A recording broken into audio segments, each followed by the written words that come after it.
Victoire, digne es-tu, Seigneur, Emmanuel. Alléluia, Jésus. Nous pouvons nous asseoir dans la présence de Dieu. Nous allons partager la bonne parole. Alléluia. Jésus. Jésus.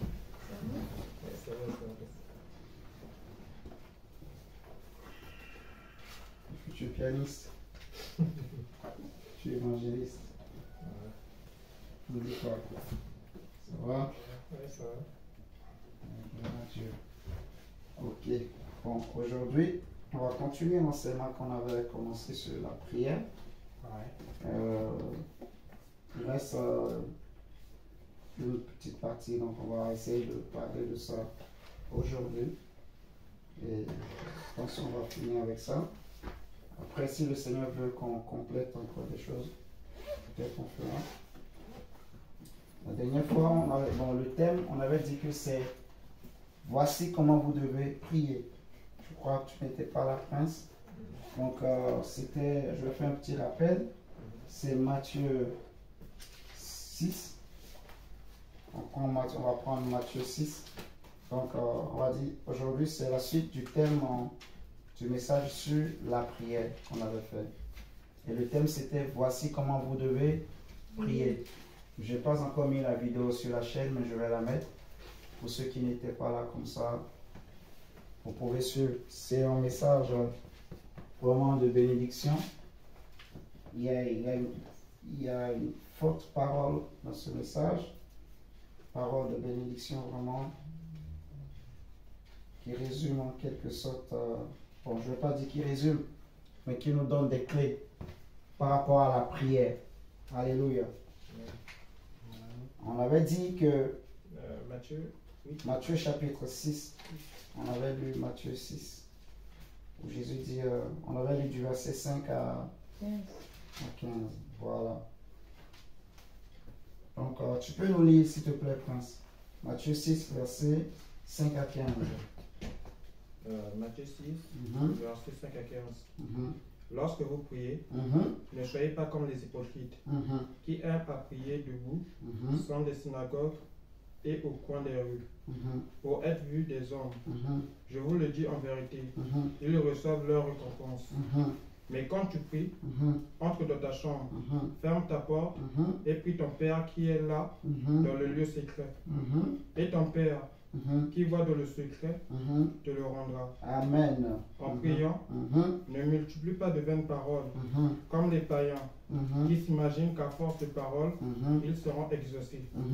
Ne leur ressemblez pas, car votre Père sait de quoi vous avez besoin. Amen. Avant que vous lui demandiez. Amen. Voici donc comment vous devez prier. Notre Père qui es aux cieux, Amen. Que ton nom soit sanctifié, que ton règne vienne, que ta volonté soit faite sur la terre comme au ciel. Amen. Donne-nous aujourd'hui notre pain quotidien. Amen. Pardonne-nous nos offenses, comme nous aussi nous pardonnons à ceux qui nous ont offensés. Ne nous induis pas en tentation, mais délivre-nous du malin. Amen. Car c'est à toi qu'appartient, dans tous les siècles, Alléluia. la puissance et la gloire. Amen. Amen. Amen. Amen. Si vous pardonnez aux hommes leurs offenses, votre Père céleste vous pardonnera aussi. Amen. Mais si vous ne pardonnez pas aux hommes, votre Père ne vous pardonnera non plus vos offenses. Amen. Amen. Amen. Amen. Amen. Amen. Amen. C'était le texte de base. D'où était tiré le thème au verset 9, où quand les disciples ont demandé au Seigneur, apprends-nous à prier, Jésus, bon ici dans Matthieu, ce n'est pas écrit que c'est les disciples qui ont fait la demande, mais si on prend dans Luc, on va voir que c'est les disciples qui ont fait la demande à Jésus, qui vont lui dire en fait, apprends-nous à prier, parce qu'ils ont vu que Jésus priait, et comme j'avais dit la dernière fois, ils ont vu Jésus prier d'une manière, d'une façon qu'ils n'avaient pas l'habitude de voir. Eux, les modèles qu'ils connaissaient de la prière, c'était les modèles que les pharisiens, les scribes leur avaient montrés. C'était les modèles que les chefs religieux qui étaient en Israël avaient montrés. Mais Jésus est venu avec une autre méthodologie, une autre façon de prier. Jésus avait une autre procédure, Jésus avait une autre façon d'approcher Dieu, de parler à Dieu, de parler avec Dieu, qui ont touché les apôtres, qui les ont en quelque sorte voilà, impressionnés, je peux dire, comme ça. C'est là qu'ils vont demander au Seigneur, apprends-nous à prier. Si par exemple on regarde dans Luc, c'est là qu'ils vont demander, Seigneur, apprends-nous à prier. Bon, on va peut-être pas le lire, mais je vais donner juste le verset. On prend Luc chapitre 11 par exemple. Luc chapitre 11, verset 1. Si on regarde verset 1 à 4, ouais, ce n'est pas long. Luc chapitre 11, verset 1 à 4. Tu peux nous lire s'il te plaît encore, Prince. Merci. Lisons la parole du Seigneur. Luc chapitre 11, le verset 1 à 4. Voilà. Jésus priait un jour en un certain lieu. Alléluia. Lorsqu'il eut achevé, un de ses disciples lui dit. Un de ses disciples lui dit. Seigneur, voilà. Enseigne-nous à prier. Enseigne-nous à prier. Comme Jean l'a enseigné à ses disciples. Comme Jean l'a enseigné à ses disciples. Il leur dit. Voilà. Quand vous priez, dites. Père, que ton nom soit sanctifié. Que ton nom soit sanctifié. Que ton règne vienne. Que ton règne vienne. Donne-nous chaque jour notre pain quotidien. Donne-nous chaque jour notre pain quotidien. Pardonne-nous nos péchés. Pardonne-nous nos péchés. Car nous aussi nous pardonnons à quiconque nous offense. Car nous aussi nous pardonnons à quiconque nous offense. Et ne nous induis pas en tentation. Et ne nous induis pas en tentation. Donc ce qui est remarquable ici, c'est que ce qui est remarquable ici et qu'on ne retrouve pas dans la version de Matthieu, dans l'évangile de Matthieu, c'est que ici c'est l'un des disciples, tu vois, il va parler au nom de tous les disciples, il va dire Seigneur, apprends-nous, enseigne-nous à prier comme le Jean-Baptiste, donc le prophète avait enseigné à ses disciples, parce que Jean-Baptiste également, quand il était venu, les disciples vont voir qu'il avait une façon de prier que n'avaient pas les pharisiens.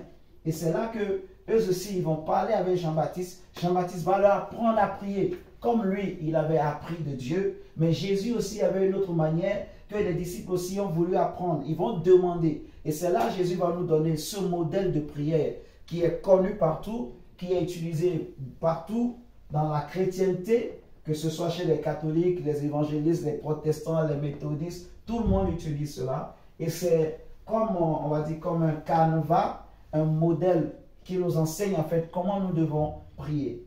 Maintenant, juste pour faire un rappel, j'avais dit, donc en prenant 1 Timothée chapitre 4, si on prend 1 Timothée chapitre 4, le verset, on va noter du verset 1 à 9, mais on va lire juste le verset 9.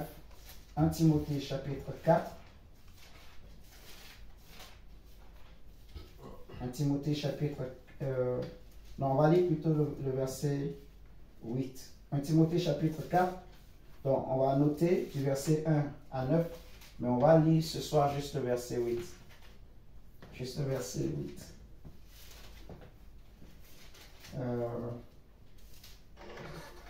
Lisons la parole de Dieu dans 1 Timothée 4, le verset 8. Exerce-toi à la piété, car l'exercice corporel est utile à peu de choses. Alléluia. Tandis que la piété est utile à tout, Amen. ayant la promesse de la vie présente et de celle qui est à venir. Amen. Exerce-toi à la piété, car l'exercice corporel est utile à peu de choses, tu vois, ayant la promesse de la vie présente et de celle qui est à venir. Donc, on avait dit comme définition que prier, c'est un exercice spirituel. Pour toi, Prince, qui n'était pas là, tu peux noter, la prière est un exercice spirituel. Donc, de l'âme soumise, s'adressant à Dieu. La prière est c'est un exercice, donc prier, c'est un exercice spirituel de l'âme soumise, s'adressant à Dieu. Je répète que la prière, c'est un exercice spirituel de l'âme soumise, s'adressant à Dieu. Donc, prier, c'est parler à Dieu. Et c'est notre âme qui prie. C'est notre âme qui va s'exercer à prier. C'est un exercice spirituel. Paul va dire à Timothée, ne pratique pas l'exercice physique. Il va lui dire en fait que exerce-toi à la piété, car l'exercice corporel est utile à peu de choses. Donc, c'est bien l'exercice corporel. C'est bien de faire du sport. Mais le sport ne pourra pas sauver nos âmes.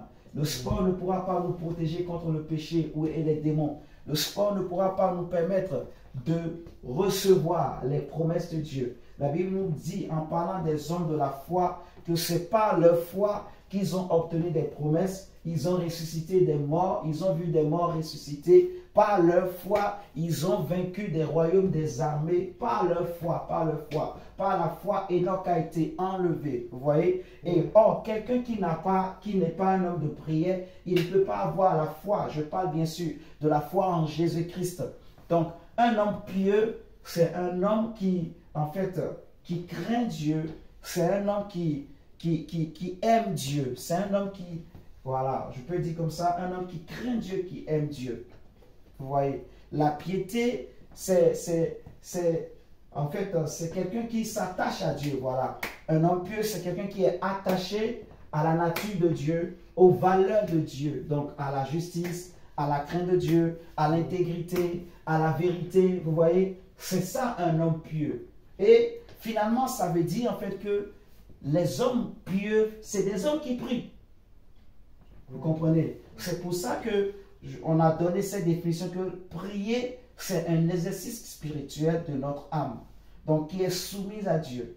C'est un exercice spirituel. Et Paul insiste, donc pratiquer cet exercice spirituel en fait. Tu vois? Donc, comme la Bible nous dit dans 1 Thessaloniciens 5, donc de prier sans cesse. Jésus lui dira que veillez et priez parce que vous ne savez ni l'heure ni le jour que votre maître arrivera. Il va dire veillez et priez car la chair est faible mais l'esprit est bien disposé. Donc la prière est importante et on avait dit que, donc pourquoi nous prions? Donc après avoir donné la définition, on avait dit pourquoi nous prions. Premièrement, nous prions, comme Jésus l'a dit, pour sanctifier le nom de Jésus. Deuxièmement, nous prions donc pour désirer le règne de Dieu dans nos vies, dans nos familles, dans nos projets, nos affaires. Donc, premièrement, nous prions parce que nous voulons sanctifier le nom de Jésus. Élever le nom de Jésus dans nos vies, au milieu de nous. Et deuxièmement, nous prions pour chercher le règne de Dieu. Parce que par la prière, le ciel s'ouvre. Par la prière, nous amenons le règne de Dieu au milieu de nous, dans nos vies. Alléluia. Un homme qui prie, c'est un homme en fait qui est en communion avec le ciel. C'est un homme, en fait, il y a une porte ouverte pour lui. Vous savez, je vais vous révéler un mystère. À tout endroit qu'un homme se met et il commence à prier, il fait des brèches au ciel. Vous voyez, souvent, les scientifiques nous parlent, ils parlent des couches, de la couche d'ozone qui nous protège contre les rayons UV, les rayons du soleil, les forts rayons du soleil. C'est ce qui atténue justement l'intensité des rayons du soleil. Et parce que cette couche d'ozone est en train d'être détruite, plus cette couche se détruit, plus on a chaud sur la Terre. Vous comprenez? Et quand les scientifiques regardent, en fait, cette couche-là, à plusieurs endroits dans le monde, donc il y a des trous, des fissures. Vous voyez? Et c'est pareil, en fait, spirituellement, quand, par exemple, comme là on est là en train de prier, on est en train de parler de Dieu, on est en train de prier. Donc sachez que là où nous sommes, il y a un trou dans le ciel. Et plus tu pries, plus le trou devient grand. Je ne sais pas si vous comprenez. Si tu arrêtes de prier, le trou aussi va commencer par se refermer, se refermer, se refermer, se refermer. Je ne sais pas si vous comprenez. c'est comme ça se passe en fait. Donc, si tu es un homme de prière, ça veut dire qu'il y a une porte pour toi au ciel, il y a une ouverture. Donc, peu importe l'endroit que tu te trouves, dès que tu te mets à prier, parce que cette porte-là, en fait, elle est pour toi. C'est pour toi et Dieu. Dieu, parce que tu l'invoques, tu l'appelles, il fait une brèche, tu vois, pour toi, en fait, pour que ton message monte et que tu reçois aussi la réponse, pour que les anges puissent monter et descendre pour toi, dans ta vie, dans ta maison, dans ta famille. Vous comprenez? Et c'est important de prier, de beaucoup prier. Et le but de ce message, ce que le Seigneur veut, c'est nous motiver encore à aimer la prière, à aimer prier davantage, comme nous faisons déjà, à comprendre en fait, à nous fortifier, nous encourager, à prendre conscience que ce que nous sommes en train de faire est quelque chose de très très bien, de très très important. Donc, la deuxième raison pour laquelle nous prions, c'est pour que le règne de Dieu descende sur la terre, dans nos vies, dans nos projets, nos affaires. La troisième raison, c'est pour que Dieu nous bénisse. Tu vois, il va dire que donne-nous notre pain quotidien. Et on avait expliqué que le pain quotidien, en fait, en parlant de cette histoire, de cette femme qui avait demandé à Jésus, viens guérir ma fille. Et Jésus va lui dire qu'il n'est pas bon de donner le pain des enfants aux chiens, si vous vous rappelez. Alors, on avait dit que, en fait, c'est que quand Dieu nous a créés, Jésus me va dire, c'est le pain quotidien, le pain de chaque jour. Maintenant, imagine depuis le jour où je suis né ou depuis le jour que tu es né. Imagine peut-être que tu ne connaissais pas Jésus depuis que tu étais né. Donc, toutes ces années qui sont passées, peut-être que tu n'as pas reçu ces pains quotidiens. Jésus me va dire, demandez. Jusqu'à présent, vous n'avez encore rien demandé. Demandez et vous recevrez afin que votre joie soit parfaite. Et on avait dit que dans le fonctionnement de Dieu, en fait, quand un homme commence à prier, Dieu est capable de faire des rappels de tous les pains quotidiens qui t'est réservé parce que en tant que fils et fille de Dieu, il y a un pain qui est réservé pour toi, il y a une bénédiction qui est réservée pour toi et Dieu fait un rappel. Donc, quand Dieu va faire le rappel pour toi ou pour moi ou pour n'importe qui parmi nous, ce rappel-là, ça peut même dépasser nous-mêmes. Comme Abraham, le rappel que Dieu a fait à Abraham, lui-même, il n'a pas pu tout vivre.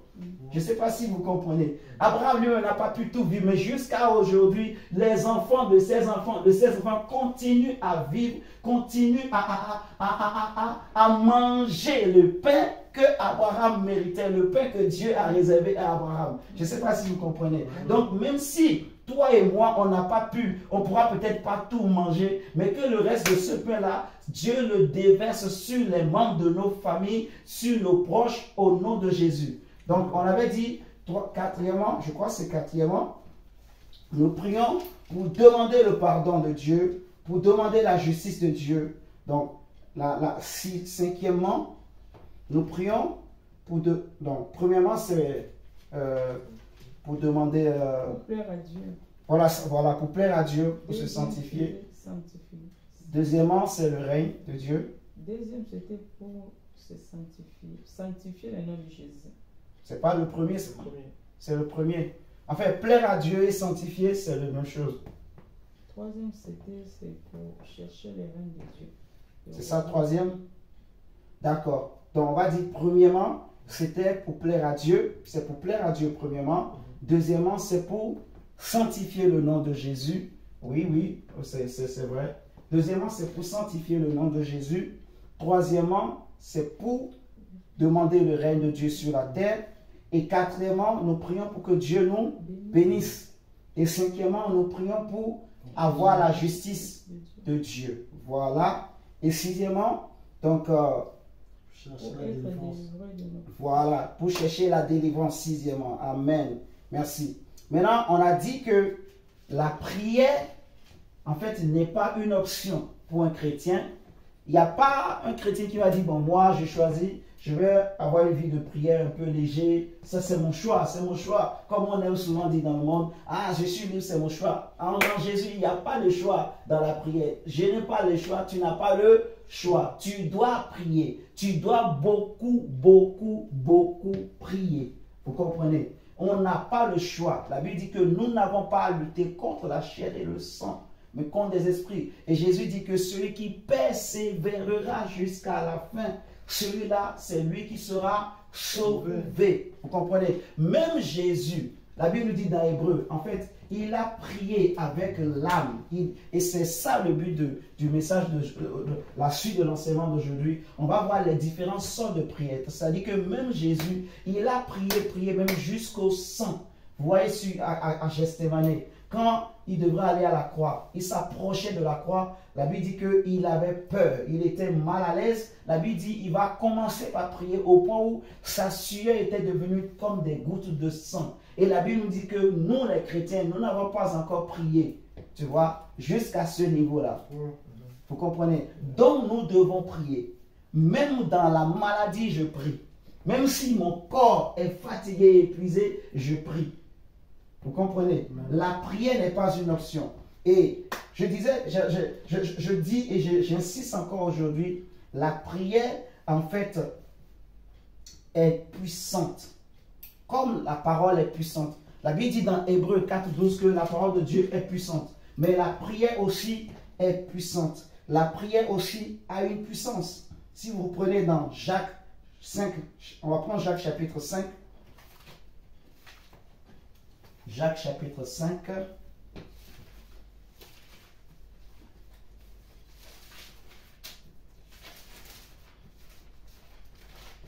Jacques chapitre 5, verset 17 à 18.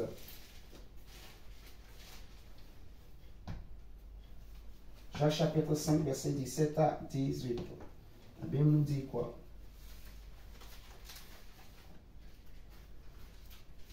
Élie était un homme de la même nature que nous. Amen. Il pria avec instance pour qu'il ne plût point. Et il ne tomba point de pluie. Amen. Sur la terre pendant 3 ans et 6 mois. Amen. Puis il pria de nouveau et le ciel donna de la pluie. Amen. Et la terre produisit son fruit. Amen, amen. Donc on dit que Élie était un homme comme toi et moi, mais par sa prière, il a empêché la pluie de tomber sur cette terre. Il a bloqué le ciel. Il a bloqué les nuages. Il a empêché les nuages de bouger. Il a empêché les nuages de se mouvoir. Il a empêché les nuages de se rassembler pour produire la pluie. Par la prière. Est-ce que vous comprenez? Par la prière, Élie a fait ce genre de choses. Donc, on voit que la prière est une puissance. On voit comme par exemple, l'apôtre Pierre était en prison. L'église ne cessait d'adresser à Dieu des prières pour lui. Et à cause des prières de l'église, Dieu va envoyer son ange qui va aller libérer l'apôtre Pierre de la prison. Donc, on voit que la prière est une puissance. On voit l'apôtre Paul et Silas qui étaient emprisonnés. Mais la Bible nous dit que pendant la nuit, quand ils ont commencé par chanter les louanges de Dieu, la Bible dit que tout à coup, les fondements de la prison ont été ébranlés et les chaînes des prisonniers se sont brisées. Donc, on voit que derrière la prière, il y a une puissance. Alléluia. De même que la parole de Dieu est puissante, la prière aussi est puissante. De même que la parole est puissante, la prière aussi est puissante. Donc la parole et la prière sont aussi des armes spirituelles de puissance que Dieu nous a données. Vous comprenez? Un homme qui prie beaucoup est un homme puissant. Un homme qui lit beaucoup la parole est aussi un homme puissant. Vous voyez? Donc la prière, de même que la parole aussi sanctifie. Parce que la parole nous sanctifie. Plus je lis la Bible, plus mes pensées seront sanctifiées. Mais de même que la parole sanctifie, la prière aussi nous sanctifie. La Bible nous dit dans 1 Timothée 4 qu'on vient de lire tout à l'heure que tout est sanctifié par la prière et la parole. Regardons 1 Timothée chapitre 4. Donc, il y a 2 points qu'il faut retenir. En plus de ce que j'avais dit la dernière fois, je l'avais déjà dit, mais j'insiste encore aujourd'hui. Parmi les bénéfices de la prière, en fait, la prière est puissante comme la parole. Les deux sont au même niveau. La prière est puissante. Et la parole aussi est puissante. Et celui qui prie, il prie avec la parole de Dieu. Donc 1 Timothée chapitre 4, le verset 4 nous dit quoi? 4 à 5. 1 Timothée 4, verset 4 à 5. Lisons la parole de Dieu. 1 Timothée chapitre 4, verset 4 à 5. Amen. Car tout ce que Dieu a créé est bon, et rien ne doit être rejeté. Alléluia. Pourvu qu'on le prenne avec action de grâce. Parce que tout est sanctifié par la parole de Dieu et par la prière. Tout est sanctifié par quoi? La parole de Dieu et la prière. C'est-à-dire que la parole sanctifie, la prière aussi sanctifie. C'est pour ça, par exemple, quand nous voulons manger, nous prions pour le repas. C'est ce verset dit que tout est sanctifié. Tu vois? Donc, quand il dit que tout ce que Dieu a créé doit être pris avec action de grâce, là, nous allons parler de ça tout à l'heure. Les actions de grâce, c'est aussi une forme de prière, en fait. Quand nous voulons manger, nous rendons grâce à Dieu. Nous disons, Seigneur, merci pour ce repas. Sanctifie ce repas. Par cette prière que nous faisons par le Saint-Esprit au nom de Jésus, Dieu sanctifie le repas. S'il y avait un poison, s'il y avait quelque chose dedans, tout est détruit au nom de Jésus. Est-ce que nous sommes d'accord? Donc, la prière est puissante comme la parole. La prière sanctifie comme la parole. Maintenant, celui qui prie en Jésus, nous prions avec le Saint-Esprit. Nous prions par le Saint-Esprit. Nous prions au nom de Jésus. C'est très important. On a dit pourquoi nous prions. On a dit en parlant en fait des avantages de la prière. De même que la parole est puissante, la prière est puissante. De même que la parole sanctifie, la prière aussi sanctifie. Donc on ne peut pas négliger la parole au profit de la prière ou inversement. Donc je ne peux pas dire que moi j'aime beaucoup la parole, j'aime pas beaucoup la prière. Je ne peux pas dire aussi que moi j'aime beaucoup la prière, j'aime pas beaucoup la parole. Je dois mettre les deux au même niveau. Je dois aimer beaucoup la prière, je dois aimer beaucoup la parole. Nous sommes d'accord. Maintenant, les hommes qui prient, Paul va dire, déjà j'avais dit que les disciples ont dit à Jésus, apprends-nous à prier, parce qu'ils ont découvert que Jésus avait une autre façon de prier. Et Paul dira dans Romains chapitre 8 que nous ne savons pas ce qu'il nous convient de dire dans nos prières à Dieu. Donc, nous ne savons pas prier. Celui qui nous apprend à prier, celui qui nous aide à prier, c'est le Saint-Esprit. Donc, les premiers chrétiens, quand ils priaient par le Saint-Esprit. Vous allez voir. C'est comment, je veux dire, c'est pour ça, des fois, quand je prie, des fois, je dis, Seigneur, nous déclarons pas le Saint-Esprit. Parce que nous prions selon la parole. Je mets le Saint-Esprit. C'est lui qui donne ses paroles. La Bible dit que personne ne peut dire que Jésus est Seigneur si ce n'est que par le Saint-Esprit. Donc, quand nous sommes à l'église, nous sommes en assemblée et nous sommes en train de prier, de parler de la parole de Dieu. Et je prie, je prie, je prie. Je sais que, en fait, ce n'est pas par ma force que je prie, ou ce que je suis en train de déclarer là, ce n'est pas par ma force, mais c'est par le Saint-Esprit. Vous comprenez? Donc je déclare, comme la Bible dit, Seigneur, je prie par le Saint-Esprit et au nom de Jésus.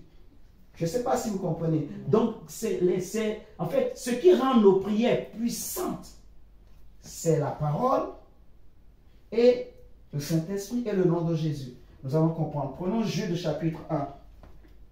Donc, Jude chapitre 1, nous prions avec le Saint-Esprit. Donc, vous allez noter comme ça, nous ne prions pas seuls, nous prions par le Saint-Esprit au nom de Jésus. Nous prions par le Saint-Esprit au nom de Jésus. Donc, il dit, voici comment vous devez prier. Donc, comment nous prions? Nous prions par le Saint-Esprit au nom de Jésus. Vous comprenez? Parce que le thème c'est, voici comment vous devez prier. On a parlé de les raisons pour lesquelles nous prions. On a parlé des bénéfices, des avantages de la prière. On a parlé, là maintenant on est en train de parler de, en fait, comment nous prions. Donc nous prions par le Saint-Esprit au nom de Jésus-Christ. Et pour justifier cela, prenons Jude chapitre 1, on va lire versets 20 à 21. Jude, il n'y a qu'un seul chapitre. Donc, on va lire versets 20 à 21. Jude. Je peux y aller. mon frère. Jude chapitre 1, verset 20 à 21. Amen. Pour vous, bien-aimés, vous édifions vous-même sur votre sainte foi. Votre très sainte foi. Et prions par le Saint-Esprit. Prions comment? Par le Saint-Esprit. Prions par le Saint-Esprit. Maintenez-vous dans l'amour de Dieu en attendant la miséricorde de notre Seigneur Jésus-Christ pour la vie éternelle. Amen. Donc, c'est écrit, prions par le Saint-Esprit. Vous ne priez pas par vous-même, vous priez par le Saint-Esprit. Si je veux prier par moi-même, je vais passer à côté, je vais mal prier. Je ne sais pas si vous comprenez. Donc, je mets le Saint-Esprit au centre, je le mets devant, je le mets avec moi. Je dis que c'est par lui que je prie selon la parole, je prie selon les versets bibliques et je clôture ma prière. Je vais mettre comme un sceau sur ma prière. Le nom de Jésus, c'est comme un sceau que je mets pour dire que ma prière est scellée, ma prière est obligée de s'accomplir. Amen, amen, amen. Vous comprenez? Vous allez voir, regardez. Merci Saint-Esprit. Nous prions par le Saint-Esprit. C'est très important, mes chers amis. Parce que beaucoup de nous, les chrétiens, nous ne savons pas prier. Nous prions mal. Nous prions mal. On nous apprend même à prier mal. Je ne sais pas si vous comprenez. Donc, c'est pour ça souvent quand je prie, quand tu pries, dis Seigneur, je prie par le Saint-Esprit.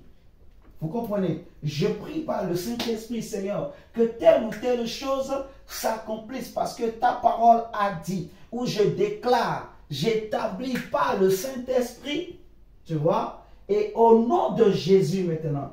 Regardez, prenons 1 Thessaloniciens chapitre 5.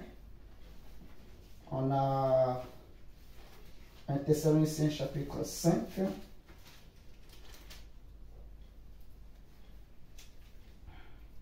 Verset 16 à 18. 1 Thessaloniciens chapitre 5, verset 16 à 18.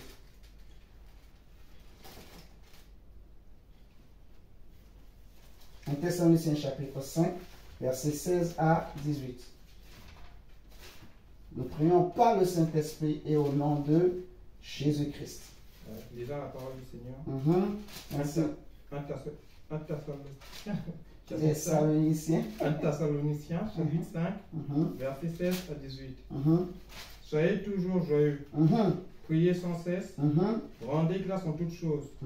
Car c'est à votre égard la volonté de Dieu en Jésus-Christ. C'est à votre égard la volonté de Dieu en Jésus-Christ. Donc, priez sans cesse en Jésus-Christ. Rendez grâce sans cesse en Jésus-Christ. Vous comprenez? Nous prions par le Saint-Esprit au nom de Jésus. Nous prions par le Saint-Esprit en Jésus. Prier au nom de Jésus, ça veut dire prier en Jésus-Christ. On est d'accord? Et la Bible dit dans Actes des Apôtres, chapitre 4, le verset 12, Actes chapitre 4, le verset 12, la Bible nous dit que car il n'y a sous le ciel aucun autre nom qui nous a été donné par lequel nous pouvons être sauvés. Si nous pouvons lire Acte 4, verset 16, verset 12 plutôt. Excusez-moi. Acte chapitre 4, le verset 12. On va prendre un autre verset. Acte chapitre 4, le verset 12. C'est des versets clés. Acte chapitre 4, le verset 12. La Bible nous dit quoi? Il y a des saluts en aucun autre nom, car il y a sous le ciel aucun autre nom qui aucun autre nom qui a été donné parmi les hommes, lesquels nous devions par lequel nous devons être sauvés. Nous devons être sauvés. Il n'y a de salut en aucun autre. Il n'y a de salut en aucun autre. Le salut, ça veut dire la délivrance, la liberté. Vous voyez, ça veut dire la paix, ça veut dire, voilà, la justice, ça veut dire beaucoup de choses, en fait. Le salut, ça veut dire la communion avec Dieu. Donc, Aucun autre homme ne peut aller à Dieu sans passer par Jésus. Jésus dira que je suis le chemin, la vérité et la vie. Nul ne peut aller au Père sans passer par moi. Donc, nous prions par le Saint-Esprit au nom de Jésus-Christ. On est d'accord? Maintenant, comment nous prions? Nous prions aussi par la foi. Donc, ce que je suis en train de déclarer, je le déclare par la foi. Vous comprenez? Donc, nous prions par le Saint-Esprit au nom de Jésus. Vous allez noter également, nous devons prier par la foi. Nous devons prier par la foi. Nous devons prier par la foi. Et ça, on va prendre Hébreux chapitre 11, le verset 6, pour appuyer ce test. Hébreux chapitre 11, le verset 6. Vous pouvez le noter, notez-le. Hébreux 11, verset 6. Romains 1, verset 16 à 17. Hébreux 11, le verset 6. Il est écrit que sans la foi, nul ne peut être agréable à Dieu. Romains chapitre 1, le verset 16 à 17. Romains chapitre 1, le verset 16 à 17. Là, Paul va dire que voilà, je n'ai pas honte de l'évangile, car c'est la puissance de Dieu pour le salut de quiconque croit, car en lui est révélée la puissance de Dieu. Tu vois, la justice de Dieu plutôt par la foi, et pour la foi, selon qu'il est écrit, le juste vivra par la foi. Voilà. Donc le juste vit par la foi, le juste marche par la foi. Voilà. Par la foi, nous obtenons les promesses de Dieu, nous vivons les promesses de Dieu. Romains 10, on va noter également, Romains chapitre 10, le verset 8 à 10. Il est écrit que si tu crois dans ton cœur, si tu confesses de ta bouche, Romains 10. Oui, verset 8 à 10. Romains 10, verset 8 à 10. Ça, on va le lire. Romains chapitre 10, le verset 8 à 10.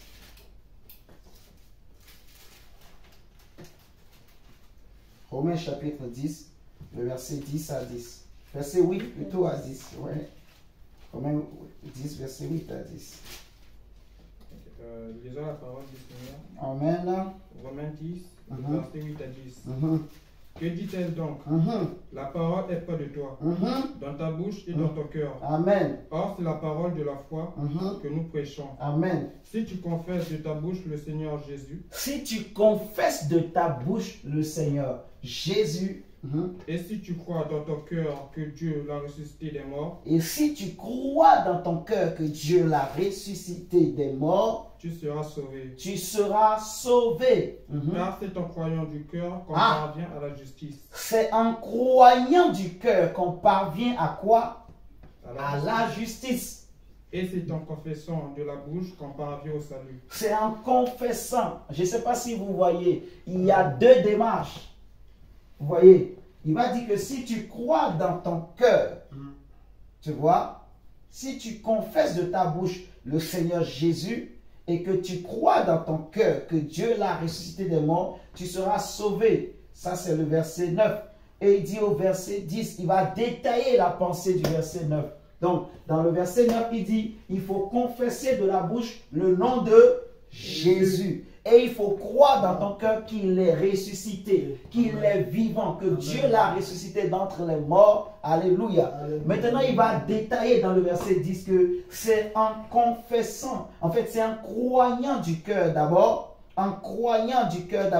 qu'on parvient à la justice, qu'on reçoit la justice. C'est pour ça la Bible dit, mon diable, que nous sommes sauvés par la foi, nous sommes sauvés par grâce plutôt au moyen de la foi. Vous comprenez? Par la foi, Abel a été justifié en fait. Par la foi, son sang crie et parle encore bien qu'il est mort. Par la foi, Enoch a été enlevé. Par la foi, Élie a été enlevé. Par la foi, Élie a fait descendre le feu du ciel.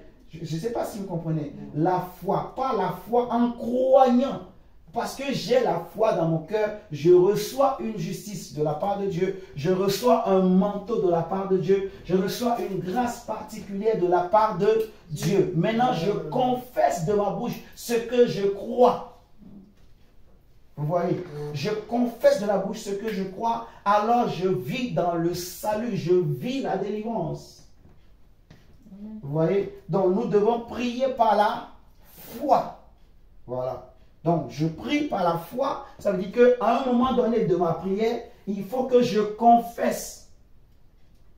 Donc, c'est bien de prier en esprit, de prier dans son cœur, dans son âme, quand je me retrouve dans des situations où je ne peux pas ouvrir ma bouche. Vous comprenez? Mais dans la prière, il faut ouvrir la bouche. C'est important. Vous comprenez ce que je suis en train de dire? C'est en confessant. Donc, à des moments donnés, il faut confesser. Quand je ne peux pas ouvrir ma bouche, je ne dis pas de crier, crier, crier comme moi. Mais il faut ouvrir la bouche. On est d'accord? Il faut ouvrir la bouche. Il ne faut pas dire, ah, moi je prie, mais tu es là seulement, tous les autres prient, mais toi tu as la bouche fermée. Non, il faut ouvrir la bouche. Donc, ce que tu crois, c'est ça que tu vas confesser. On est d'accord? Ok. Donc, là maintenant, on a parlé de voilà, comment nous prions. On va parler maintenant des différentes sortes de prières. Il y a un point que je voulais aussi qu'on note quand même. La prière dans le ministère de Jésus. La place de la prière dans le ministère de Jésus. Donc, vous allez juste noter la place de la prière dans le ministère de Jésus. Et après, on va parler des différentes sortes de prières. La place de la prière dans le ministère de Jésus. N'hésitez pas, si quelqu'un a des questions en lisant tous ces versets, n'hésitez pas à poser des questions.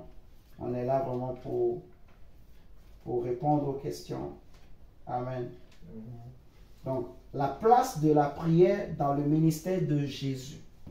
C'est-à-dire, dans ma vie chrétienne, la prière doit avoir une grande place, comme elle a eu une place importante dans le ministère de Jésus. Dans toutes les décisions que Jésus prenait, la prière était derrière. La prière était au centre. Donc, la place de la prière dans le ministère de Jésus. On va prendre Luc chapitre 6, le verset 12 à 16. On ne va pas le lire, mais notez-le. Vous pouvez le lire après. Ça peut vous servir aussi un jour. Luc chapitre 6, le verset 12 à 16. La place de la prière dans le ministère de Jésus. Jésus, pour choisir les 12 apôtres, il a prié pendant 12 heures. Luc 6, verset 12 à 16. Luc 6, verset 12 à 16. Vous imaginez, pour choisir les 12 apôtres, Jésus a dû prier 12 heures de temps. 12 heures, c'est-à-dire, finalement, on va dire, il a consacré 1 heure pour chaque apôtre, pour chaque disciple devant Dieu, en train de parler à Dieu pour chacun d'eux. Donc, on voit que la prière avait une place très importante pour lui. Très importante pour lui. C'est-à-dire que si je veux soumettre un souci à Dieu, parce que imaginez que chacun des disciples était un souci pour Jésus. Comprenons très bien ce que ça veut dire maintenant. Il a pris 12 heures de temps pour prier avant de choisir les 12 apôtres. Tu me suis, mon diable? Maintenant, c'est comme si ça veut dire qu'il a pris 1 heure pour chaque apôtre. Donc, chaque apôtre, imaginez, ils étaient comme un souci, un besoin, comme une requête que Jésus devrait présenter à Dieu. Et donc, on va dire qu'il a mis 1 heure pour parler de chacune de ces requêtes à Dieu. Et plus tu mets du temps sur une requête, en fait, le temps que je passe sur une requête démontre l'importance que la requête a. Je ne sais pas si vous comprenez. Le temps que je passe sur un sujet quand je prie, ça démontre aussi de l'importance que ce sujet a pour moi. C'est-à-dire que les 12 apôtres que Jésus devrait choisir, était très important pour lui. Parce que il savait que sur les 12 allait reposer après son départ, son ministère, l'église qui allait naître. Je ne sais pas si vous comprenez. Donc, il ne pouvait pas choisir n'importe qui, même si parmi les 12, il savait qu'il y aura aussi le fils de la perdition, mais il ne fallait pas qu'il se trompe. Même pour choisir le fils de la perdition, il ne fallait pas qu'il se trompe. Il fallait que parmi les 12, il y ait aussi le fils de la perdition. Donc, s'il se trompait et il choisissait, tous les 12 étaient que des bons. Ça veut dire qu'il n'a pas aussi réussi quelque part son ministère. Je ne sais pas si vous comprenez. Donc, c'était important pour lui, les 12. Ce n'était pas comme guérir les malades. C'était important parce que ça démontrait la suite de son ministère. Il voyait loin, il savait que les 12, il faut qu'ils soient forts, il faut qu'ils soient puissants. Il faut que les 12 soient des hommes de caractère, de valeur. Il ne fallait pas choisir n'importe qui. Pierre avait son tempérament, Jean avait son tempérament, Matthieu avait son tempérament, chacun d'eux avait son tempérament. Mais malgré cette différence, ensemble ils ont formé un corps, ensemble ils ont formé une force. Alléluia. Ensemble, à cause du nom de Jésus, à cause du Saint-Esprit qui était descendu sur eux, ils étaient unis. Regardez, pendant le ministère de Jésus, il y avait un jour, il commençait pas à se disputer. C'est moi qui suis le plus grand, c'est moi qui suis le plus fort, c'est moi qui suis plus proche de Jésus. Jésus va leur dire que celui qui veut être le plus grand parmi vous, qu'il soit le serviteur de tous. Donc, le Seigneur va les préparer qu'ils ont tous compris. Je ne sais pas si vous comprenez. Donc, en fait, il n'a pas choisi au hasard. Donc, ma prière, mes décisions que je prends dans mon ministère, parce que le ministère, c'est l'image aussi de ma vie chrétienne.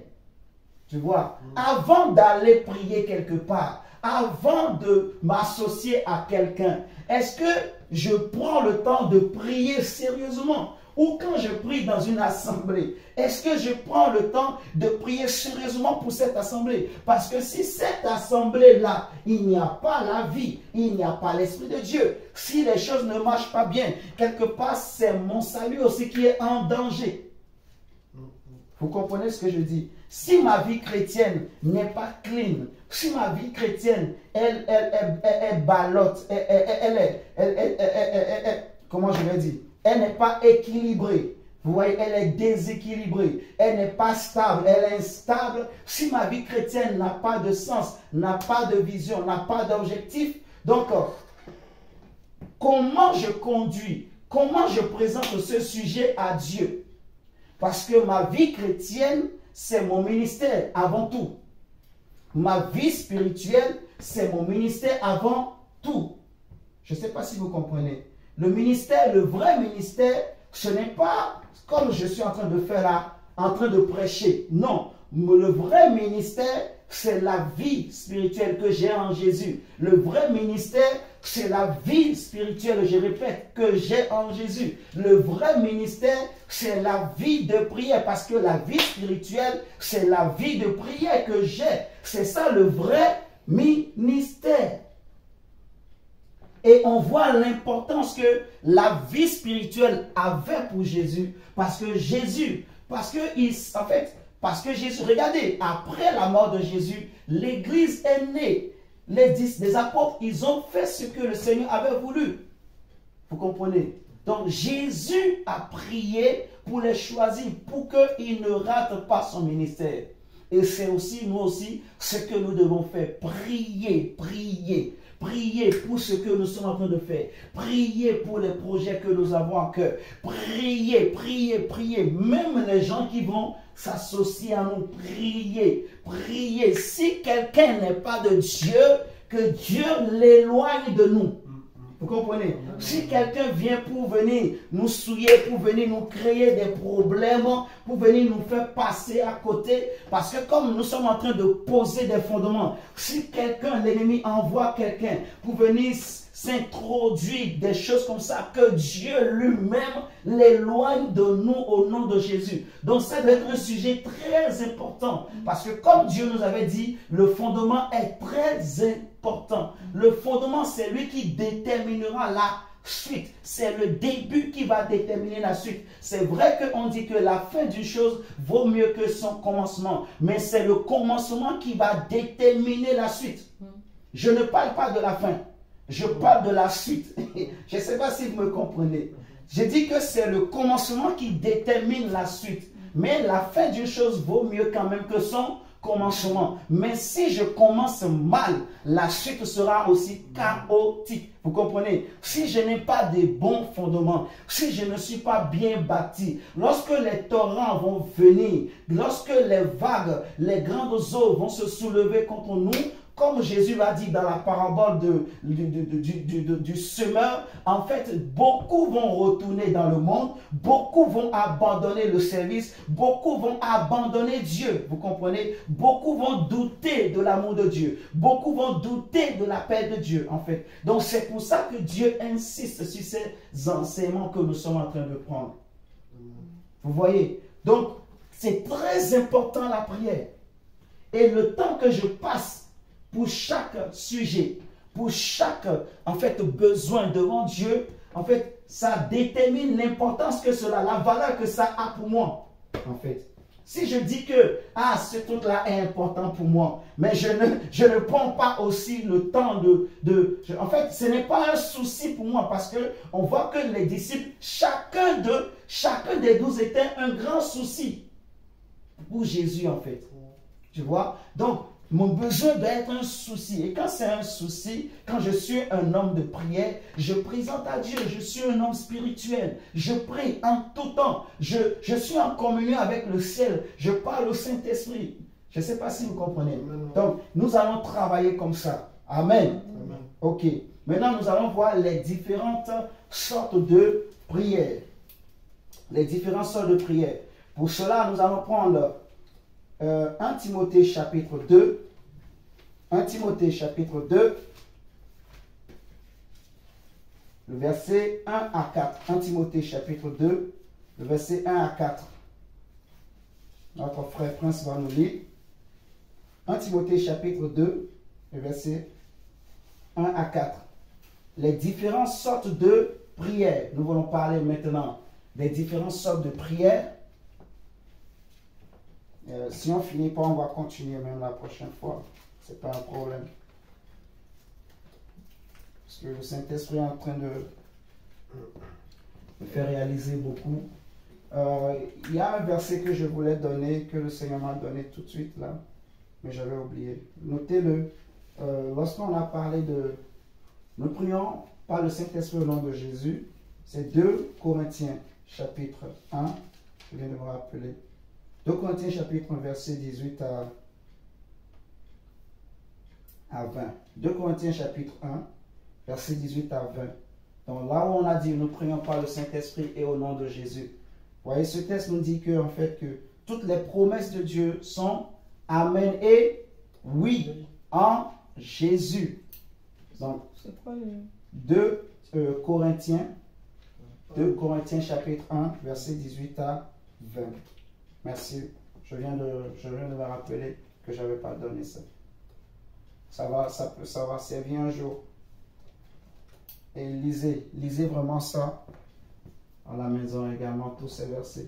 Bon, c'est 1 Corinthiens 2 Corinthiens, chapitre 1 à 18 à 20. Oui, 18 à 20. 2 Corinthiens, chapitre 1. 18 à 20. C'est bon, tout le monde a noté? C'est sûr. Okay. Lisons la parole du Seigneur. 1 Timothée, chapitre 2, les versets 1 à 4. J'exhorte donc, avant toute chose, à faire des prières. À faire des prières. Il n'a pas dit à faire une prière. Est-ce que vous suivez? À faire des prières. Donc, il y a beaucoup de sortes de prières. On continue. Des supplications. Et commence par citer. À faire des supplications. Des requêtes. Des requêtes. Des actions de grâce. Des actions de grâce. Pour tous les hommes. Pour tous les hommes. Pour les rois et pour tous ceux qui sont élevés en dignité. Pour les rois et pour tous ceux qui sont élevés en dignité. Afin que nous menions une vie paisible et tranquille. Afin que nous menions une vie paisible et tranquille. Grâce à la prière. Juste grâce à la prière, grâce à toutes ces sortes de prières-là, nous allons vivre toutes ces choses qu'il est en train de dire. Continue. En toute piété et honnêteté. Mm-hmm. Cela est bon et agréable devant Dieu notre Sauveur. Cela est bon et agréable devant Dieu notre Sauveur. Qui veut que tous les hommes soient sauvés et parviennent à la connaissance de la vérité. Amen. Qui veut que tous les hommes soient sauvés et parviennent à la connaissance de la vérité. Nous voulons parler maintenant des différentes sortes de prières. Il y a plusieurs sortes de prières. C'est pour cela Paul va dire, j'exhorte à ce que les hommes fassent des prières, des prières, des prières. J'exhorte avant toute chose. Tu vois, quand on dit avant toute chose, ça veut dire que primordialement, ça veut dire que, en fait, je ne sais pas si on peut dire au début de toute chose, mais la pensée est que, tu voulais dire quelque chose? En fait, quand on dit avant toute chose, ça veut dire que, avant de faire quoi que ce soit, avant de commencer n'importe quelle action, n'importe quelle chose, il faut prier.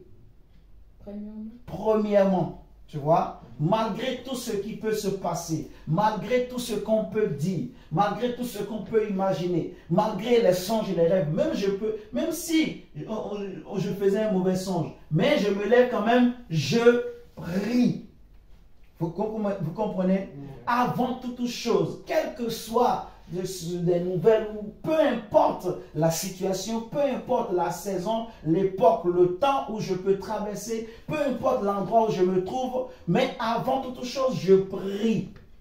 Et il dit, je prie, il dit à faire des prières. Donc il va citer des supplications, des requêtes, des actions de grâce. Et il veut qu'on prie pour tous les hommes, il veut qu'on prie pour les rois et pour tous ceux qui sont élevés en dignité. Il veut qu'on prie, on prie pour que nous puissions avoir ou mener une vie paisible et tranquille en toute piété et honnêteté. Parce que cela est bon. Cela est bon et agréable devant Dieu que nous ayons une vie tranquille. Cela est bon et agréable devant Dieu que nous ayons une vie en toute honnêteté, que nous ayons une vie en toute piété. Cela est bon et agréable devant Dieu que tu aies une vie paisible et tranquille, que rien ne vienne perturber ton sommeil, que rien ne vienne perturber ta famille, ton foyer. Vous comprenez? Cela est bon et agréable, mon diable, que rien ne vienne déranger ton travail, déranger ta vie. Dieu ne veut même pas que les démons nous embêtent. Dieu ne veut pas que les sorciers nous embêtent. Dieu ne veut pas que même le malheur nous touche. Dieu veut que nous soyons en paix, que nous soyons en joie, que nous puissions vivre dans la tranquillité. Tu vois? Donc, mais ce qui va nous aider, c'est les différentes sortes de prières. Donc, il y a plusieurs sortes de prières. Premièrement, la première, donc je vais donner les grands groupes de prières. Je vais donner 4 grands groupes de prières, 4 à 5 grands groupes de prières. Donc, parce que Paul parle des prières. Vous voyez, il a dit des prières.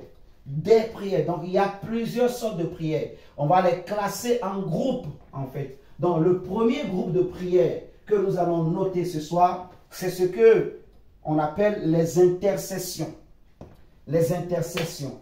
Le premier groupe de prières que nous allons noter ce soir, donc, c'est les intercessions. On voit dans ce verset de Luc, de 1 Timothée 2 qu'on a lu, Paul parle des supplications, des requêtes, des actions de grâce. Vous voyez, des intercessions, parce qu'il demande aussi de prier pour les hommes. Vous voyez, donc dans ce verset-là, il y a 4 groupes de prières déjà qu'on peut ressortir, qui sont on va dire les supplications, les intercessions, les actions de grâce, les requêtes. Donc le premier groupe, on va dire, c'est les intercessions. Notez, le premier groupe, c'est les intercessions. Donc, c'est quoi une prière d'intercession? C'est quoi une prière d'intercession? Là, nous sommes maintenant en train de parler des différentes sortes de prières. Nous allons parler aussi, en fait, des attitudes de prière. Donc, comme je disais, même si nous ne finissons pas aujourd'hui, nous allons continuer la prochaine fois. Ne vous inquiétez pas. Donc, là, je donne juste la définition de c'est quoi une intercession. Et la prochaine fois, nous allons développer ça et nous allons voir les autres types de prières. Et nous allons voir également les attitudes de prière également qu'il faut avoir. Comme ça, vous allez comprendre que peu importe là où je suis, je peux prier. Tu vois? Il y a plusieurs attitudes, positions qu'on peut avoir, qu'on peut prendre pour prier, pour parler à Dieu. Donc, l'intercession ou les intercessions, c'est le premier groupe de prière. Et qu'est-ce que l'intercession? L'intercession, c'est les prières de combat, les prières d'autorité, c'est les prières de délivrance. Donc, notez ça seulement comme ça et on va se lever, on va rendre grâce à Dieu. On va continuer la prochaine fois. Je n'ai pas donné de verset pour appuyer ça, mais je vais donner des versets la prochaine fois. Donc, le premier groupe de prière, c'est les intercessions. Paul va dire dans 1 Timothée 2, je veux que, avant toute chose, je veux avant toute chose qu'on fasse des prières. Tu vois? J'exhorte donc avant toute chose à faire des prières. Ensuite, il dit des supplications, des requêtes, des actions de grâce, qu'on prie pour tous les hommes, pour les rois, ainsi de suite. Donc, il y a déjà 4 groupes qu'on peut sortir de là. Maintenant, le premier groupe qu'on a parlé là, c'est les intercessions. On a dit l'intercession, c'est les prières de combat, c'est les prières d'autorité, c'est les prières de délivrance. On est d'accord? On va donner les versets la prochaine fois. On va se lever, on va dire merci au Saint-Esprit. Merci pour le Seigneur, pour ce moment. Est-ce que quelqu'un a une question? S'il n'y a pas de question, Prince, tu as une question? Ouais, bon. Et je me demande un peu, c'est pas parce que sur l'égalité entre la prière et la parole, tu vois, mettons ici, je sais pas, il y a des gens qui disent que tu vois, chanter, c'est prier 2 fois. Tu vois, comment est-ce que tu conçois ça? Chanter, c'est prier 2 fois. Non, c'est pas vrai. Chanter, c'est pas prier 2 fois. En fait, c'est ce que les gens disent, mais c'est pas vrai. En fait, chanter, celui qui chante, c'est une prière. Pour bien comprendre, parce que chanter, tu es en train d'adorer Dieu. La prière, le chant fait partie en fait des moyens qui sont utilisés pour adorer Dieu. Tu vois, depuis que le monde existe, les gens ont toujours chanté pour leur Dieu, en particulier pour notre Dieu l'Éternel. Tu vois, et quand on parle des sacrifices qu'on offre à Dieu, si tu vois dans le temple, dans le passé, les sacrifices que les enfants d'Israël offraient à Dieu, il y avait des sacrifices d'animaux.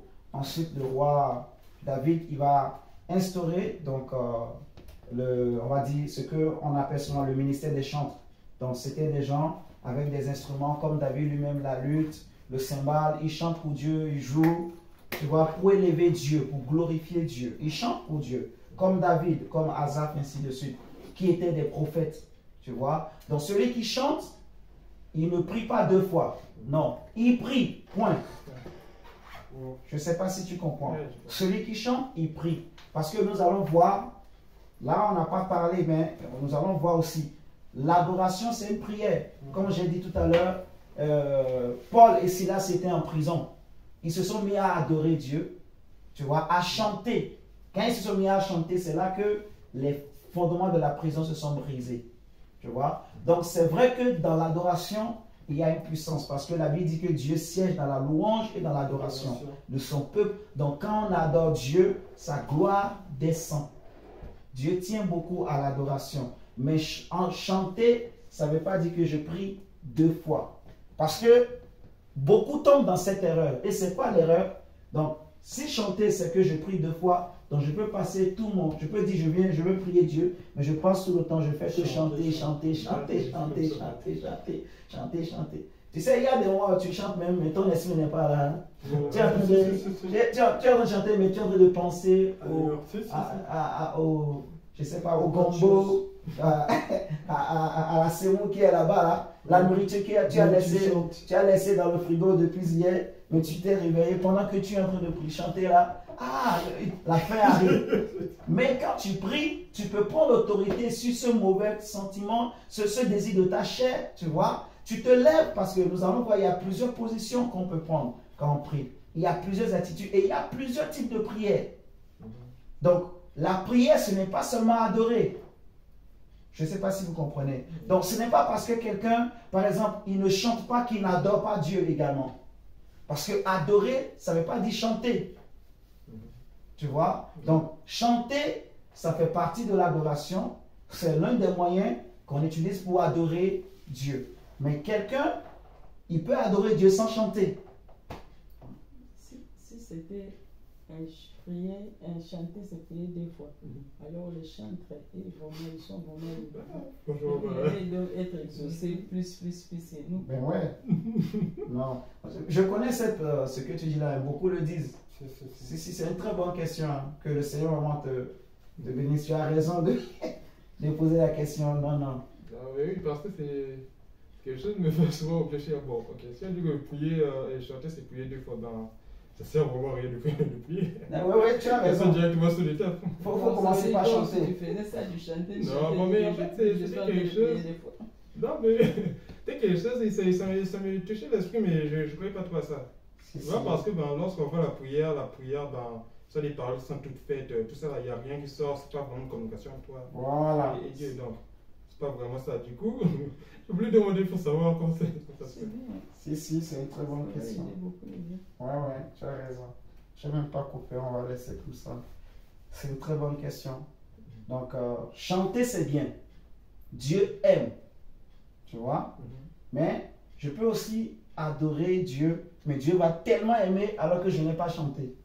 Juste les mots que je dis là, les mots là, tellement que c'est inspiré. Ce qui est important, ce n'est pas... Parce que si un chant n'est pas inspiré, ça ne touche pas Dieu. Je ne sais pas si tu comprends. Si un chant n'est pas inspiré, si le Saint-Esprit n'est pas derrière, si le chant là, ça ne parle pas des choses de Dieu, s'il n'y a pas l'onction derrière le chant, ça ne touche pas Dieu. Tu vois? Mais si ça vient de Dieu lui-même, il va agréer le chant. Et si aussi le cœur, la bouche, comme on nous avait prêché mardi, si la bouche qui chante là, si cette même bouche fait sortir à la fois l'eau amère et l'eau douce, ça va être comme des cymbales qui résonnent devant Dieu. Tu vois? Donc c'est pour ça qu'en tant que chrétien, on doit se discipliner nos langues, discipliner nos bouches. On ne peut pas mettre nos pieds n'importe où, on ne peut pas parler n'importe comment, on ne peut pas écouter n'importe quoi, tu vois. C'est un combat continuel en fait, tous les jours. Tant qu'on est sur la terre, on doit lutter par rapport à ce que nous entendons, par rapport à ce que nous voyons, par rapport à là où nous posons nos pieds, même par rapport à ce que nous touchons. Parce que les portes de l'âme, les portes de notre esprit, en fait, il y a les yeux, il y a les oreilles, il y a aussi ce que nous entendons, ce que nous disons, même nos mains aussi, tu vois, nos pieds aussi, c'est des portes. Il y a des endroits où si tu poses tes pieds, tu vas rentrer dans des alliances qu'il ne fallait pas. Il y a des gens, si tu les salues, si toi-même tu n'es pas fort spirituellement, ils vont te communiquer des choses dont tu n'avais pas besoin. C'est pour ça la Bible dit que les mauvaises compagnies corrompent les bonnes mœurs.